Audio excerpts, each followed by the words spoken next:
Bureaucracy and Bullets. Written by Brother Brain and read by Goombasa. It was said that money made the universe go round, and while that was certainly true, the saying left out several paragraphs more regarding the purpose of bureaucracy, each complete with a dozen pieces of substantiating evidence and addendums. That was the force that truly ruled civilized space. It prevented tyrants and criminals from flourishing inside the system and ensured the proper response was organized against those outside of it. But knowing its vitality didn't make Samus Aran hate it any less.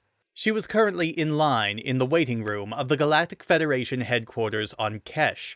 The fact that she was an infamous bounty hunter throughout the majority of civilized space and a good portion of the uncivilized regions didn't make the line move any faster.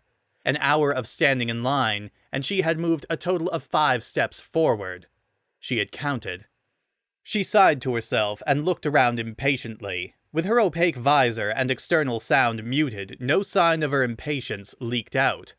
Combined with her total control over her body language, one could easily mistake her for a robot.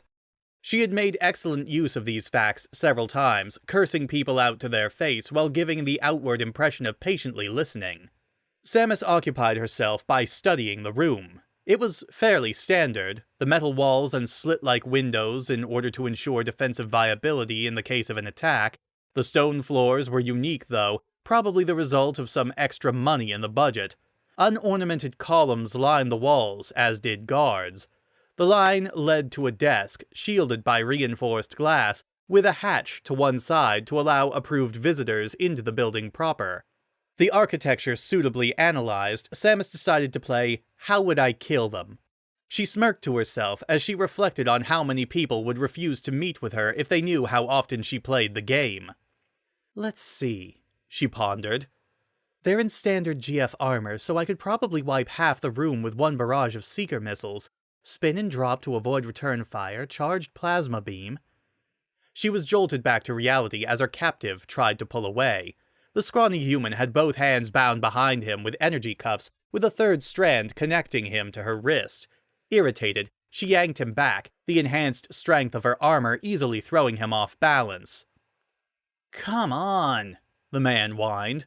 "Can I get some wiggle room?" 7 murders, Samus replied as she unmuted her helmet. The word came out in an ominous electronic tone, the vocal filter lowering her speech several octaves. She set the filter to both mask her speech and intimidate potential foes. To facilitate the second, she'd added a second feature. A data link to her scan visor analyzed the species of whoever she was talking to, then added a secondary electronic tone to her speech. The tone was designed to remain outside of their audible range, but at such a frequency to trigger the subject's fear response. The effect showed as the man unconsciously tried to shrink away. Or maybe it was just him remembering his initial meeting with Samus. An armored figure tearing through a wall while intoning your identity and crimes tended to leave an impression. "I don't..." Consider what your cell size will likely be, she continued over him, and revel in your current freedom. Of course, I could always arrange for you to get more room. He perked up at that. "You could?" Quite easily, Samus said as she held up her arm cannon to examine. Tell me, how much room do you think your legs take up? She grinned as the blood drained from his face. "It's almost too easy." Behind her, the door to the outside hissed open. She turned around to look at the new arrivals, an instinct drilled into her years ago. She had barely registered them before she started bringing her cannon to bear. A pair of reptilian pirates, 2 humanoids covered in dark cloth, and a bulky Anoema had entered the room. A few things seemed off to her even as she started charging a wave beam shot. The first was that none of them were carrying guns or even the standard energy scythes. The second was what they were carrying. The pirate in the rear hefted a cloth bag. The Anoema held what seemed like a large axe. One humanoid had some ancient straight sword, and the other 2 held nothing at all. All these facts raced through her head in the split second it took her to draw a bead on the lead figure. In the same split second, the pirate with the cloth bag threw a bulky metallic sphere to the ground. And in that split second between activating target lock and firing, the sphere reacted. It exploded outward in an electric blue shockwave, washing over Samus before she could fire. Her visor broke into static a moment before vanishing, leaving her looking at the other side of a dull piece of green metal. At the same time, she felt an immense weight slam down on her. She bent under the weight, nearly falling over. What the hell? She felt like gravity had been increased, pulling down on her limbs, her body, her head. Her visor was disabled, leaving her trapped in the dark with only a faint glimmer of light on the other side of the thick metal. As soon as she thought it, the answer clicked. EMP. It was commonly believed that Chozo tech was completely immune to such weapons.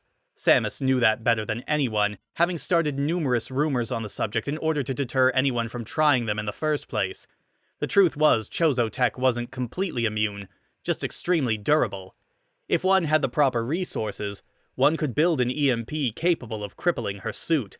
It was simply dumb luck that these people happened to have the resources. Note to self: upgrade EMP shielding, Samus thought to herself. At the same time, she willed the armor to dissipate. That function still worked, having been designed to function even in such conditions. The weight vanished as the form-fitting tomb collapsed into the energy storage form, reorienting herself in time to see her captive be cut down. The idiot must have made a run for it as soon as his bonds vanished. For some reason, he'd seen fit to pass within arm's reach of the attackers. This line of action had stopped as abruptly as the Enoema's axe in his chest. Damn, Samus thought. He was an alive bounty.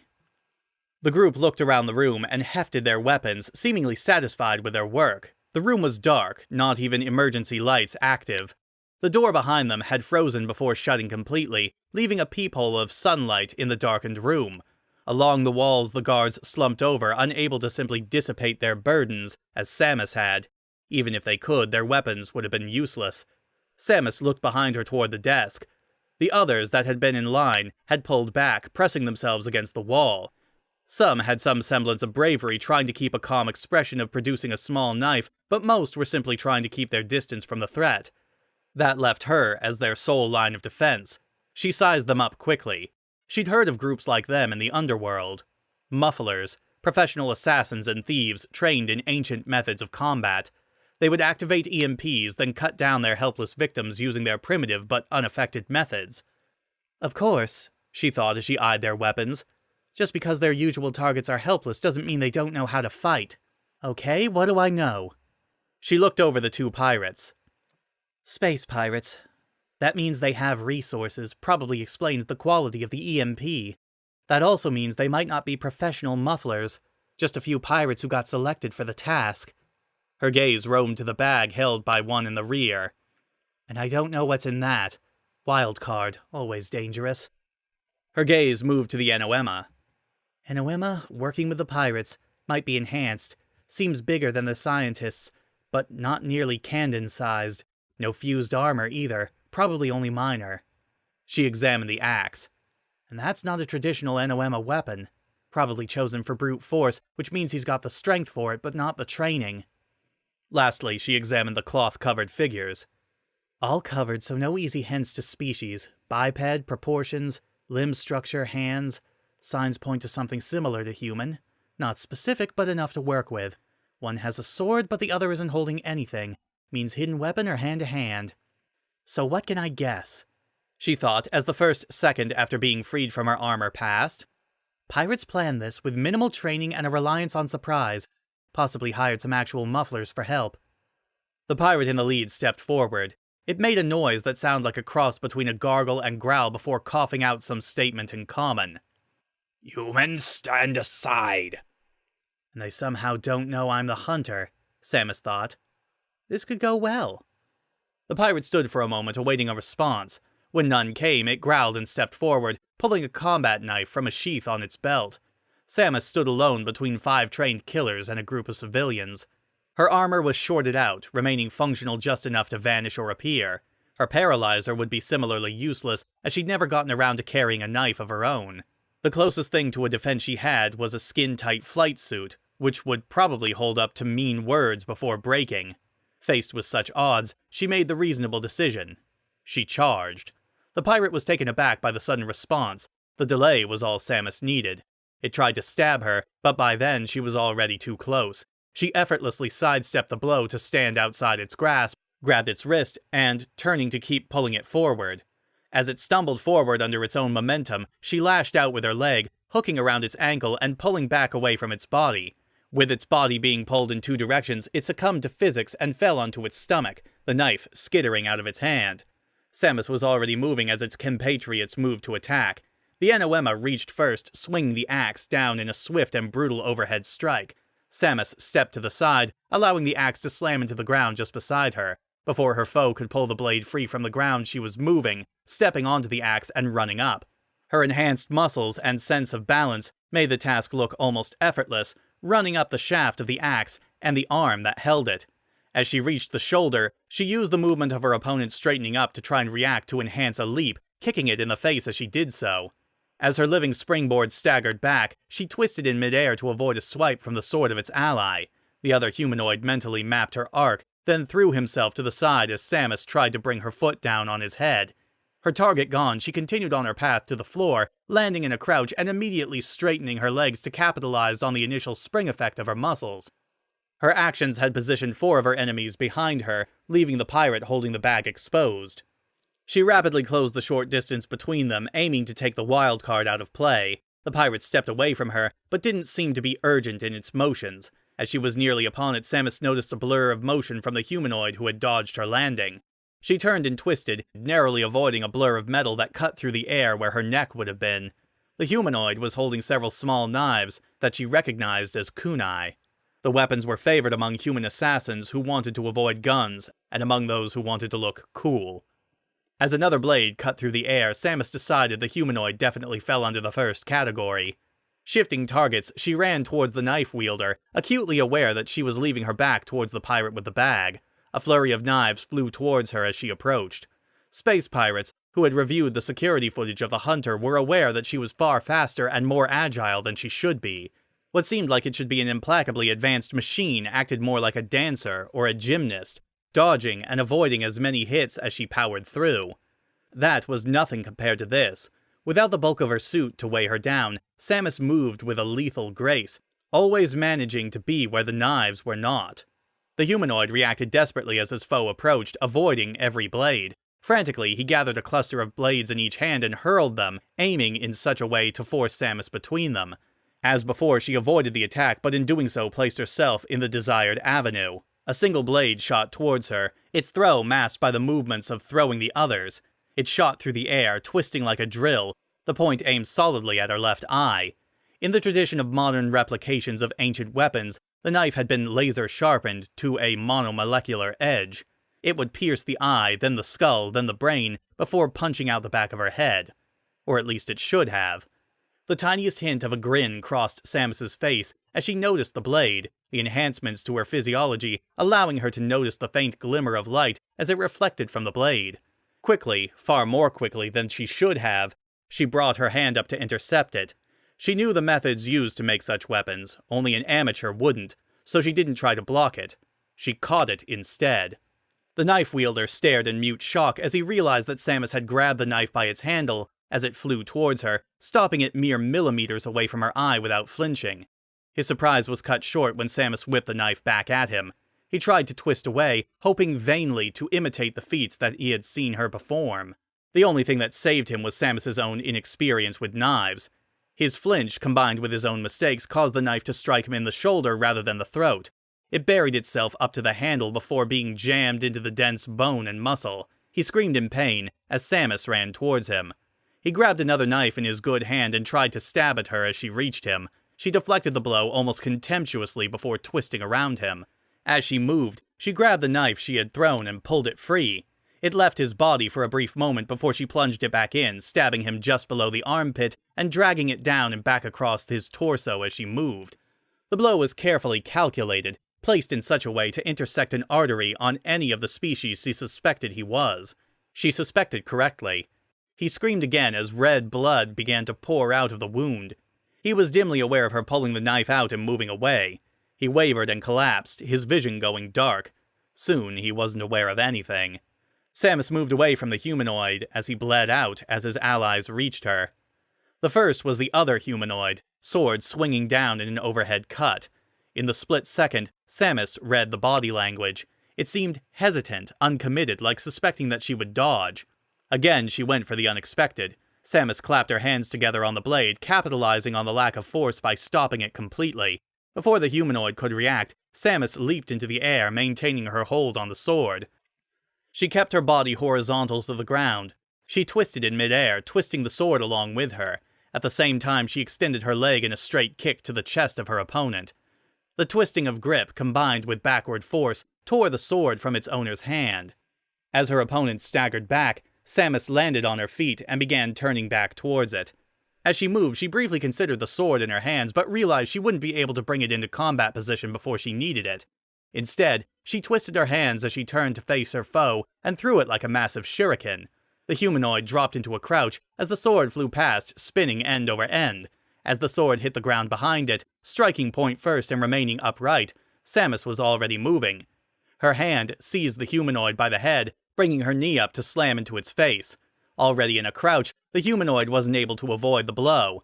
Samus's knee met his face with a crunching sound. A moment after the impact, Samus released its head, having held on just long enough to maximize the force of the strike. It tried to pull away from her, hoping to get out of striking range. Samus moved after it, bringing the stolen knife to bear. The humanoid managed to see the action through the cracked lenses of its goggles and tried to twist away. The knife ripped through the cloth around its neck, but managed to miss flesh. Irritated, Samus flipped the knife into a reverse grip to retry the stab as she brought her arm back around. As she did so, she took notice of a series of heavy footsteps.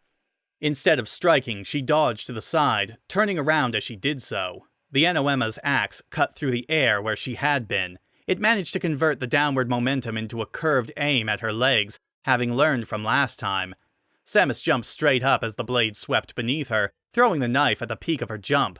The knife thudded home into its upper arm, distracting it from trying to strike her while she was in mid-air and thus unable to maneuver. Samus landed on her feet and began moving around the Anoema in the opposite direction of where the axe had been moving. She could see the reptilian pirates circling behind the Anoema, awaiting an opening, and heard the footsteps of the humanoid as it ran to retrieve its sword. The Anoema swung the axe back around towards her head, having missed the chance to conserve its momentum due to the knife. Samus ducked under the swing and darted forward, punching it directly in the face. Its head snapped back as her enhanced muscles empowered the blow, but quickly recovered and tried to bull rush Samus. She dodge-rolled to the side, regaining her feet as it skidded to a stop several meters away. It whirled on her, fixing her with a hate-filled glare. Yellow-green blood still dribbled from its mandibles. It began to advance on her again. "I can't kill it easily with my bare hands," Samus thought. "I need something like..." Her gaze fell on the axe, and her face split into a grin. That. The Anoema suddenly put on a burst of speed, closing the last bit of distance between them, hoping to put her off balance. It jabbed at her with the butt of the axe, which was tipped with a sharpened spike. Samus dodged the blows, using the occasional opening to dart forward and land a glancing hit. On one, she managed to pull the knife free from its arm and slash across its chest. It yelled in anger and abandoned its conservative attack pattern, swinging the axe around towards her head. Samus judged her arc of the blade and made her move. The Chozo battle armor was designed to survive nearly anything. Even an EMP would only disable it rather than completely fry its systems. The armor would remain unresponsive, its advanced technology dormant. The only thing that would work was the function to make it dissipate or congeal, and even that required intense willpower. Willpower was something Samus had plenty of. Summoning the whole suit would be useless, of course, trapping her in a personal tomb. Instead, she focused on a single position, a trick taught to her by one of her tutors. Armor flashed into existence around her upraised forearm, a single piece of the full suit. She caught the axe on her forearm just behind the axe head. The armor prevented her bones from cracking, while her enhanced muscles allowed her to halt the blow. The axe came to a stop centimeters away from her head in that brief moment, while the force of the blow was still being exerted. Samus attacked. She stepped forward with the leg opposite of the axe and struck with her free hand. At the same time, she twisted her forearm, holding the axe in place to grasp the shaft. The blow struck upward, punching into the armpit of the arm holding the axe. With its muscles tense with the blow, and Samus herself holding the limb in place, there was no give to the Anoema's flesh. Its shoulder was popped from its socket, sending a jolt of pain to its brain. It howled as the arm went slack, fingers dropping away from the axe. Samus spun, twirling the axe in her hand like one would a baton, as the armor around her forearm vanished again. As its other arm raised to grab its wounded shoulder, it left its side exposed. Samus brought the axe crashing into its exposed flank. It tried to howl again as it crumpled around the blow. Instead, it mutely sank to the floor as its lifeblood poured out of its side. Samus turned away from the Enoema, leaving the axe buried in its side, just in time as the knife-wielding pirate was rushing her from behind. She stepped aside from the fallen foe so as not to stumble over the prone form as they fought. The pirate attacked with careful slashes, wary to avoid the reckless behavior that had led to the ends of its compatriots. Samus dodged each blow, barely taking the time to treat the pirate as a combatant. In the background, she could see the humanoid moving towards them with its sword, while the other pirate had opened the bag and begun rummaging inside. Time to end this, she thought. As the pirate tried to stab her from the side, her hand snapped out and grabbed its wrist. She quickly pulled forward, twisting the pirate off balance. As she did so, she snapped the knife she had retrieved from the Enoema's arm into its knee. A fraction of a second later, she lifted her foot and stomped down on the handle, driving the knife clean through the joint. The pirate screamed in pain, dropping the knife as its joints went watery in agony. Samus released its wrist as she devastated its knee, snatching the knife as it fell. She grabbed its shoulder with her empty hand and pulled forward. With one leg useless and its mind hazy with pain, the pirate toppled forward. As its head passed her, Samus stabbed the knife into the weak spot where vertebrae met skull. Its spine severed, the pirate collapsed nervelessly. The glow of its eyes faded quickly as its heart and lungs ceased to function. Samus stepped forward as the humanoid reached her and tried a straight thrust towards her chest. Samus intercepted it as armor flashed into existence around her left hand. She grabbed the weapon halfway down its length and squeezed hard. Despite her strength, the maneuver usually wouldn't have worked without the extra power granted by armor. But trapped against the unyielding Chozo metals of the gauntlet, the sword shattered in her grip. With her armored hand, she grabbed the severed half of the sword, while her right hand clamped down on the extended wrist of the humanoid and pulled it forward. The pull combined with the forward momentum of the thrust and dragged the humanoid towards Samus. As soon as it was within reach, Samus stabbed the end of the sword into the humanoid's gut. Its eyes widened under the goggles as blue blood began to flow. Samus was already moving past, shoving her wounded foe to the ground. I have to get... Samus's line of thought stopped as the pirate produced something from its bag. It was a bulky piece of wood and metal, with a heavy drum set under it, and a wedge of wood at the back. Even given its archaic nature, Samus could recognize the weapon. She threw herself to the side as the pirate braced the wedge against its shoulder, leveled the barrel at her, and pulled the trigger. The boom was deafening, far louder than the energy-based weapons Samus was used to. Metal pellets peppered the ground where she had been standing, gouging chips of stone from the ground. She was acutely aware that she couldn't close the distance before it was able to get off at least one more shot. She turned and ran, aiming to duck behind one of the pillars. The pirate grinned and pulled the trigger again. This time, all that came out was a click. It frowned and looked over the weapon before realization dawned on it. It grabbed a section under the barrel and pulled back, opening a port and ejecting a metal cylinder. By then, Samus was safely behind a pillar. It snarled and fired, blasting her cover. Behind her cover, Samus pulled away from the edge as sparks were thrown up from the shot. Okay, how do I deal with this? The gun boomed again, throwing up more sparks.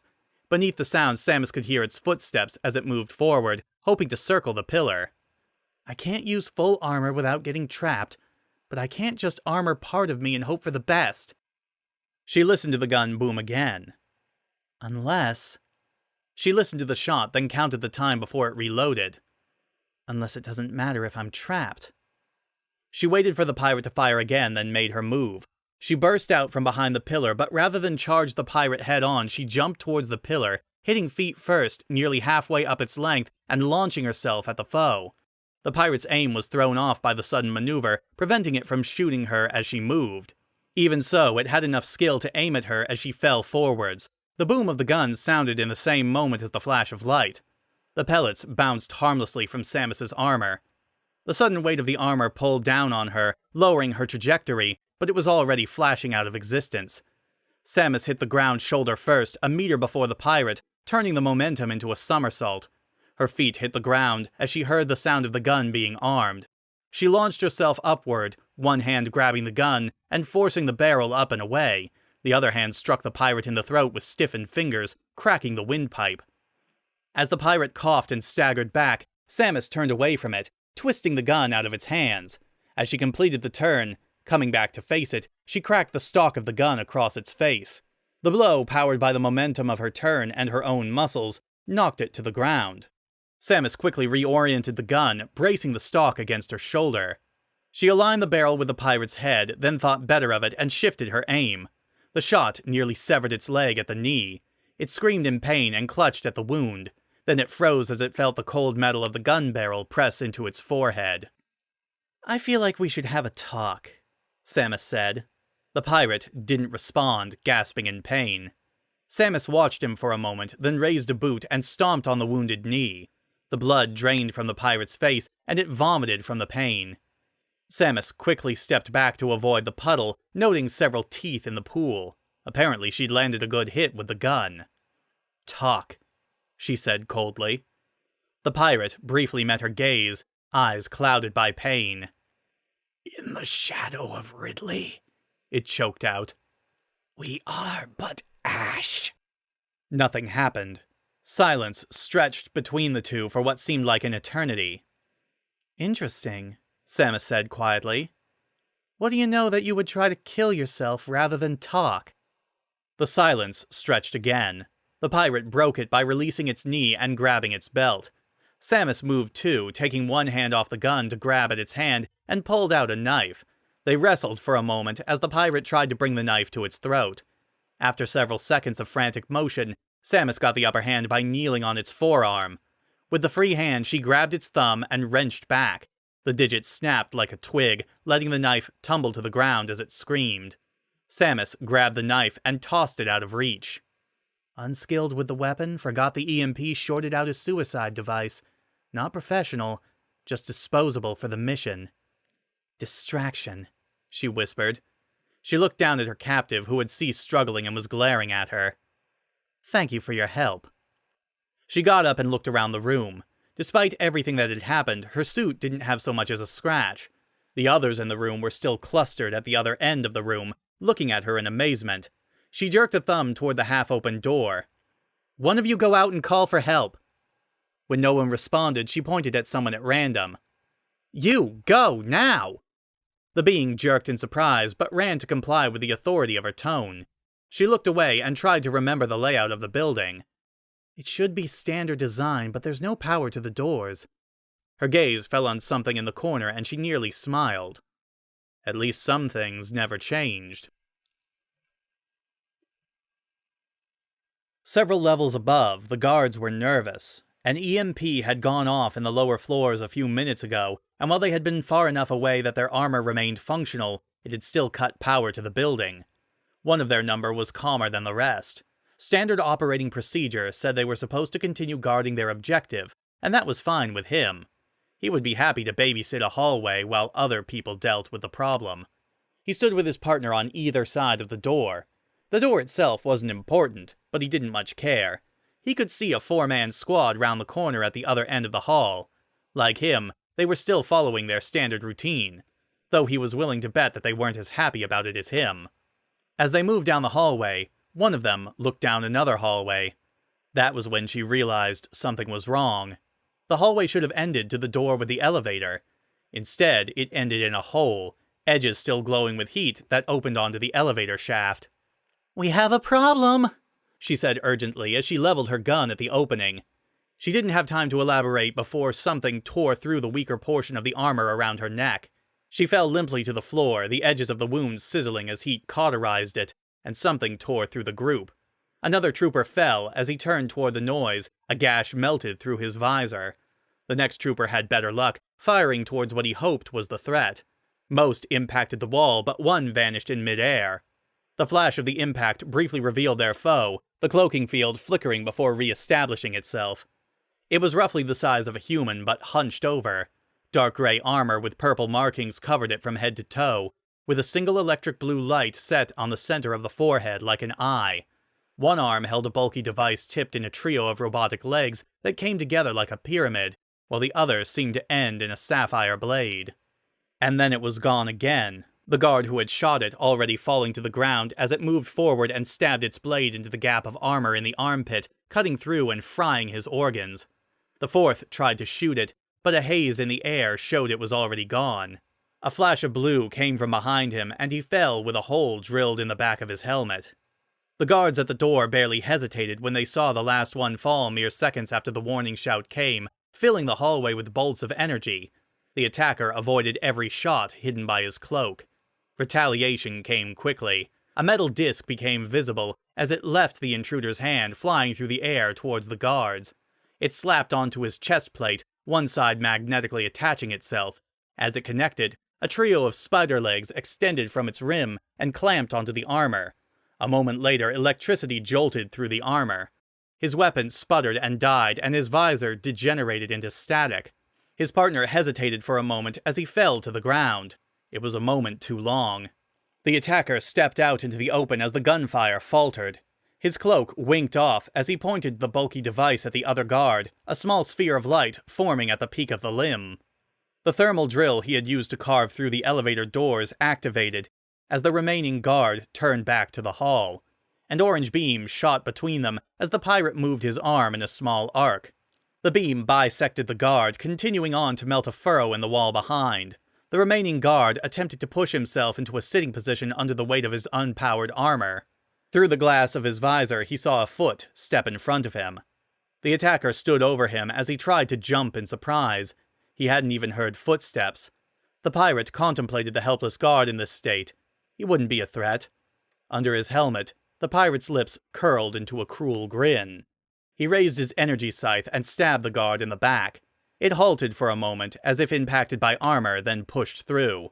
The guard shuddered as the pirate carved through his spine and heart before pushing through the breastplate to pin him to the ground. There would be no mercy. He pulled the scythe free, hissing into steam on its surface. A mental command deactivated the blade, and he pulled the thermal drill from his arm and slung it onto his back. Then he pulled a block from his belt, affixing it to the deactivated door.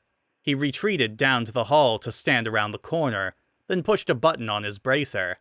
The device exploded, blowing the door into metallic shreds. As the sound faded, the pirate was already rounding the corner and running to the opening. Inside the room, the regional commander of the Galactic Federation coughed and waved smoke out of his face. He pushed himself upright, keeping his desk between himself and the door. Through the smoke came a figure, moving with a predatory gait towards him. He gasped and scrabbled on the underside of his desk for his pistol. The figure didn't seem to notice his actions, a blue blade coalescing on its forearm. He finally found the weapon, pulling it free and aiming at the figure. It moved faster than he thought it would, leaping toward him and cutting an arc through the air with its blade. His mouth fell open as the barrel of his pistol fell away from his grip. The pirate's other hand shot out and grabbed him by the throat, dragging him upright. "Regional Commander of Kresh," it said in a quite modulated tone that seemed far more threatening than any yell. "You have been selected for death. You have 5 seconds to make peace with your deities." He tried to say something, but nothing would come out. The pirate watched him dispassionately. "Your time is up," he said as it raised the blade to run him through. The commander looked up as if hoping to see some kind of sign. What he saw was the ventilation gate falling from the ceiling, followed by a woman in a skin-tight blue suit. The pirate turned as he heard the noise, raising his scythe to block an attack. It did him little good, as the stolen gun boomed in Samus's hand, peppering him with metal pellets. Surprised, he released his grip on the commander, who quickly dodged between the two and fled the room. Samus pumped the shotgun and fired again. The pirate staggered back, dozens of tiny dents appearing in his armor. She pumped again and pulled the trigger. This time all that came was a click. She grimaced and tossed it aside. She hadn't been able to figure out how to check the ammo, but she'd been hoping it had been more than that.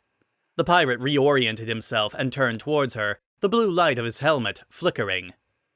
"Samus Aran," he stated. She pulled out a pair of knives she'd taken from a fallen muffler.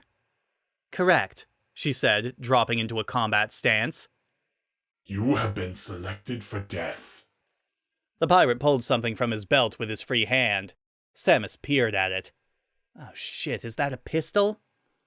Your right to prayer is suspended. The shadow pirate faded from visibility, leaving Samus facing an empty room. Shadow pirates were among the most feared of all space pirate troops. While commandos likely bested them in sheer firepower, it was the shadow pirates that made hardened soldiers fear the night. Trained in every conceivable method of infiltration and close-quarters combat, becoming a shadow pirate was harder than becoming a surgeon. Each had to memorize the anatomy of 100 different species, learning vulnerabilities and weaknesses in order to better kill them. One of their few weaknesses was their cloak. It lacked the power to support additional weapons systems, forcing them to rely on trickery and melee combat. Of course, this didn't mean much when that was what they excelled at. And if one should happen to have a pistol independent of that power source... Samus dropped to the floor as she heard a quiet buzz. A bolt of energy shot through the air, where she had been standing, burning a hole in the wall. She moved as fast as she could, wincing as another shot burned her thigh as it passed.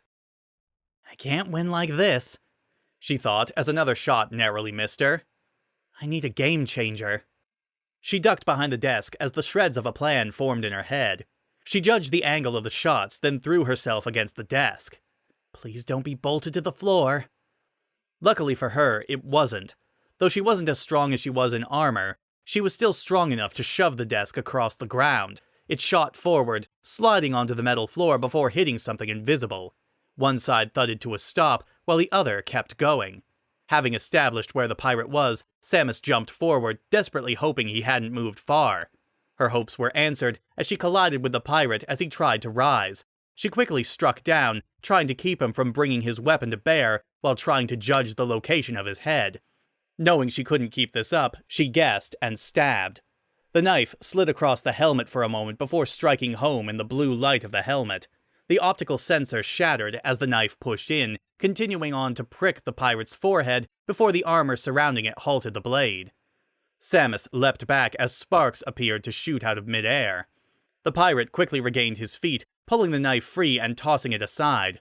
Realizing its sensors were beyond salvaging, he tore off the helmet and tossed it away as well.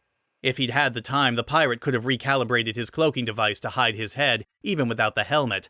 As it was, the pirate's head appeared to be floating in midair. Realizing the cloak was compromised, he shut it down entirely. Samus studied her foe's face. He was the same reptilian species she had encountered on Talon 4, where she'd first encountered shadow pirates. She wondered if he'd been there. His skin was a dark purple, with glowing orange eyes containing slit-like pupils. A pair of thin scars crisscrossed his lip and left eye, while a tattoo of some web-like shape spread from his neck to his right eye. At the same time, the shadow pirate studied her. He knew who she was. He'd studied her enough in training. Even after that, he'd researched her and her exploits, fascinated with the power one being could possess. He saw pale pigmentation, with eyes that contained rings of white and green around a circular pupil. She had the fur most humans seem to have on their heads, colored a shade of yellow. He discounted all that as irrelevant. What was important was her lack of armor. He'd guessed that it was her when she'd appeared, but that was based on one blurry image supposedly of her outside of her battlesuit. Why she didn't have her armor was a mystery, but if she had the gun and knives, she'd likely kill the distraction team in the lobby. Perhaps the armor was disabled, but he found it more likely that she didn't think him enough of a threat to bother with the armor. The hunter was toying with him. He considered this and decided he was at peace with it. He would die eventually, and he might as well die against the hunter. His only regret was that his nestlings would never know of the glory of his death. He took 5 seconds to make peace, then attacked. Shit! Samus threw herself to the side as the pirate fired the pistol at her.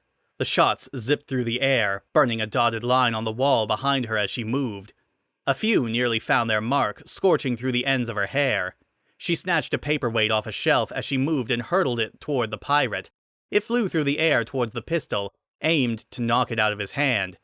His aim shifted for a fraction of a second, and the next shot blasted the projectile out of the air. The gunfire resumed before the molten remains hit the ground. Samus realized the failure and aborted her plan to attack before he could reorient himself for close quarters. Instead, she ran through the mangled remains of the door. The Shadow Pirate blinked in surprise. Out of everything to do, fleeing wasn't what he'd expected. He followed cautiously, looking for a trap. He was rewarded for his caution when a bolt of energy nearly struck him in the head. He ducked back into the room as Samus opened fire with the gun pilfered from the dead guard. The Shadow Pirate tried to duck around the corner and return fire, but a precise shot tore the pistol from his hands. He hissed a curse and looked around. One particular feature caught his interest. Samus continued firing into the doorway. With any luck, she'd be able to keep him in cover long enough for her suit to reboot. The best she could tell, it was just a few minutes away. That train of thought was cut short when she heard a metal clanging noise behind her. She turned to face it only for a small metal disc to fly towards her and attach itself to her gun. Samus recognized it as something commonly referred to as a fry disc, small weapons used to short out powered armor and weapons. She cursed and tossed the useless weapon aside as the Shadow Pirate landed on the floor. That bastard! He stole my trick! The pirate didn't let a pause stretch this time, kicking the vent cover towards her and running forward. Samus dodged the projectile and quickly found herself face to face with the Shadow Pirate. She cursed again and tried to retreat. The pirate didn't give her any room, advancing on her with a flurry of jabs, cuts, and strikes. Samus avoided the attacks as best she could, but she wasn't so arrogant as to be unaware of when she was outclassed, and in this case she most definitely was. A group of mufflers were one thing, but a Shadow Pirate was much different. Each attack flowed into the next, leaving no opening for an unarmed combatant. It advanced inexorably, the plates of its armor sliding across each other without so much as a whisper, remaining defiantly mute. The only sounds were the breathing of the pair and the hum of the blade. Eventually a blow made contact.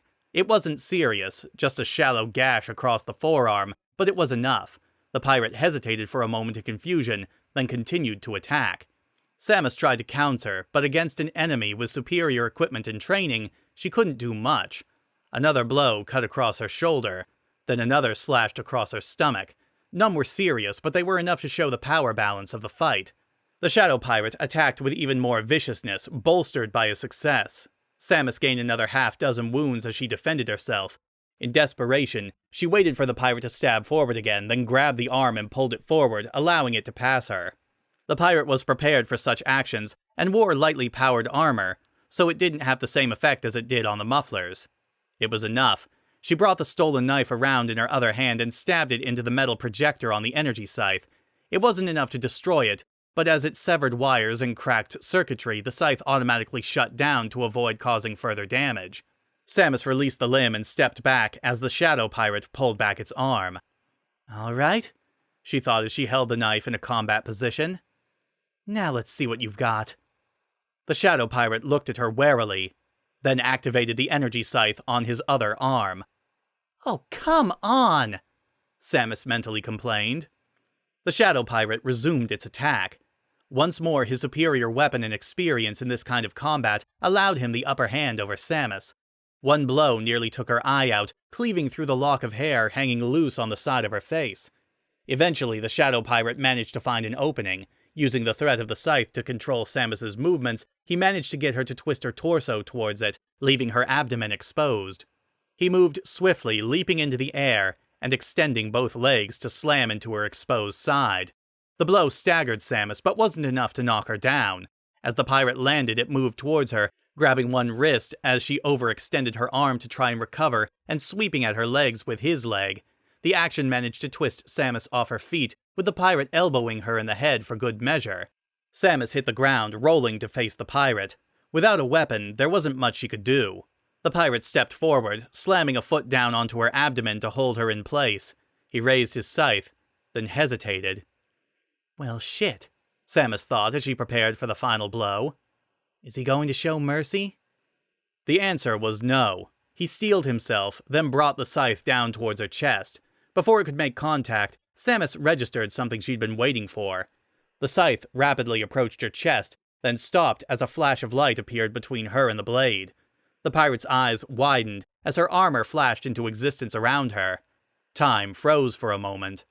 Then Samus launched herself upward, swatting the scythe aside and throwing the pirate off of her. As it stumbled back, she reached out and grabbed him by the ankle, then turned and hurled him into the wall.